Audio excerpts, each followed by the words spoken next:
l'affaire se poursuit. Nouveau rebondissement dans l'affaire Joranstar. Comme le révèlent nos confrères de Closet, une enquête préliminaire a été ouverte à minuit, dit Pascal Cardona, depuis le dépôt de 4 plaintes réciproques. Joranstar, Pascal Cardona et 2 victimes présumées, vont être entendues par les forces de l'ordre. Concernant le blogueur spécialiste de la télé-réalité, elles vont tenter de déterminer s'il était bel et bien complice de son ancienne amie Babybel. Mardi 23 janvier 2018, le jeune homme a indiqué à nos confrères son intention de déposer plainte auprès du parquet de Nîmes dans les prochains jours pour corruption de mineurs et abus de faiblesse contre Pascal Cardona. Joint par téléphone, Jason raconte avoir rencontré le quinquagénaire en 2011 et avoir eu une relation sexuelle rémunérée avec lui. Interrogé sur son consentement, il répond oui, si tant est qu'on puisse être consentant à 14 ans. Véritable pression psychologique. Après cette première expérience, Jason, aujourd'hui âgé de 21 ans, n'aurait plus eu de relation sexuelle avec Pascal Cardona.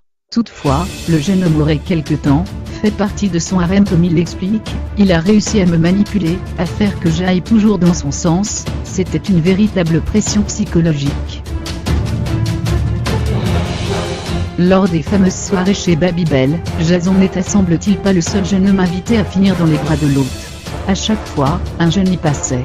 Il avait toujours une cible, soit qu'il avait amené, soit qu'il choisissait parmi les garçons qui nous demandaient d'inviter, il se servait de nous comme d'appât, lance-t-il. Et de préciser que ces cibles, avec qui Pascal Cardona aurait eu des relations sexuelles, étaient âgées de 14 à 16 ans. Mais ce n'est pas tout, Jason croit avoir été drogué au cours de ces mêmes soirées. Il y avait de l'alcool à chaque fois, confie-t-il. Mais parfois on en buvait peu, et on avait des trous noirs, on oubliait ce qu'il se passait. Une révélation qui fait écho à celle d'Anouar, premier jeune homme à porter plainte contre Babybel et Joranstar. Ce dernier, qui s'est réveillé alors que le quinquagénaire lui faisait une fellation sans son consentement, le soupçonne de l'avoir drogué au GHB pour abuser de lui. Les relations sexuelles étaient, d'après Jason, souvent rémunérées, parfois en nature. Il nous donnait un iPhone, un iPad, ou nous promettait de rencontrer Joranstar, ou d'autres personnalités de la télé-réalité, raconte-t-il. Rappel des faits. L'affaire dite Joranstar a été lancée par un certain Atakebab, vexé que le blogueur reprenne sa vidéo scoop concernant 2 candidats de télé-réalité sans le mentionner, a diffusé sur les réseaux sociaux une vidéo du chroniqueur de 31 ans en train de se masturber. Dans la foulée, Atakebab s'en est pris à Pascal Cardona, l'accusant d'avoir eu des relations sexuelles avec des mineurs en mettant en avant sa proximité avec Joranstar. Dans un premier temps silencieux, le spécialiste de la télé-réalité avait fermement nié ces accusations dans un premier communiqué. Par ailleurs, il avait porté plainte pour atteinte à l'intimité de la vie privée, et le parquet de Paris avait ouvert une enquête.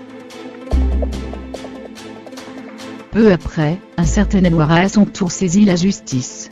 Le jeune homme a déposé plainte contre Pascal Cardona pour viol aggravé sur mineur, corruption sur mineur, atteinte sexuelle sur mineur, recours à la prostitution de mineurs, le tout sous aggravation de faits commis en bande organisée. Anouar a également visé Joranstar pour corruption, agression sexuelle sur mineur et recours à la prostitution, comme le révèle Le Parisien. Enfin, mardi 23 janvier 2018, Joranstar s'est de nouveau exprimé dans un communiqué officiel. Le blogueur s'est désolidarisé de son ami Pascal Cardona.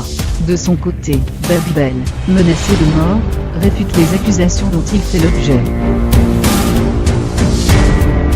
Rappelons que Pascal Cardona et Joranstar restent présumés innocents des faits, qui leur sont reprochés jusqu'à la clôture finale du dossier pénal.